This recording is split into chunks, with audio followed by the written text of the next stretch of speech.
പൂർത്തിയാകാത്ത നിരവധി പദ്ധതികളുണ്ട്. അങ്ങനൊന്നാണ് എന്റെ പിറകിൽ കാണുന്ന ഈ ജലപാത. ഒരു പ്രദേശത്തിന്റെ തന്നെ സ്വപ്ന പദ്ധതിയാണ് ഇങ്ങനെ ചലനമില്ലാതിരിക്കുന്നത്. കോടികളാണ് നിർമ്മാണ ചിലവ്. കോവളം മുതൽ തുടങ്ങുന്ന 590 കിലോമീറ്റർ നീളുന്ന പടിഞ്ഞാറൻ തീരദേശ വികസനത്തിന്റെ ഭാഗമായാണ് മുരിക്കുംപുഴയിലെ ബോട്ട് ജെട്ടി നിർമ്മാണവും. പദ്ധതി വഴി മെച്ചപ്പെട്ട ഗതാഗതവും ചരക്കു നീക്കവും വിനോദസഞ്ചാര സാധ്യതകളും ലക്ഷ്യമിട്ടു.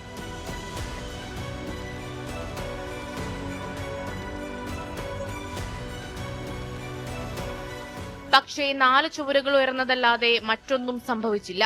നിർമ്മാണത്തിനായി കൊണ്ടുവന്ന സാമഗ്രികളെല്ലാം അധികൃതർ തന്നെ തിരിച്ചെടുത്തു.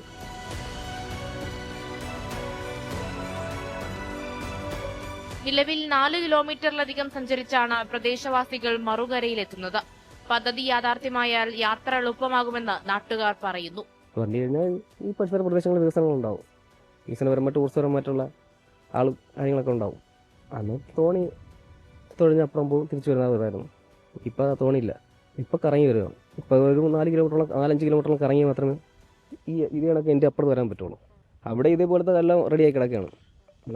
അവിടെ എല്ലാം പൂർത്തിയായി കിടക്കണം. ഇവിടെ മാത്രമേ ഇപ്പോൾ ഈ ലെവലിൽ കിടക്കുള്ളൂ. പക്ഷേ അത് ഇത്രയും വലിപ്പമുള്ളതല്ല, ചെറുതാണ്.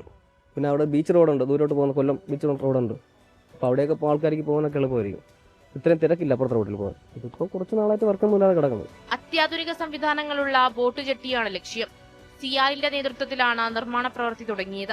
വിവിധ സ്ഥലങ്ങളിൽ നിന്ന് കായൽ കാണാനെത്തുന്നവർക്കും ഈ അനാഥ കെട്ടിടം എന്തെന്ന കാര്യത്തിൽ ഒരു ധാരണയുമില്ല. മനോഹരമായ കായൽ പ്രദേശമായതിനാൽ മുരിക്കുംപുഴയുടെ ടൂറിസം സാധ്യതകൾ ഏറെയാണ്. പക്ഷേ അത് ഭരണകൂടത്തിന് ഉപയോഗപ്പെടുത്താൻ കഴിയുന്നില്ല എന്നാണ് നാട്ടുകാരുടെ വിമർശനം.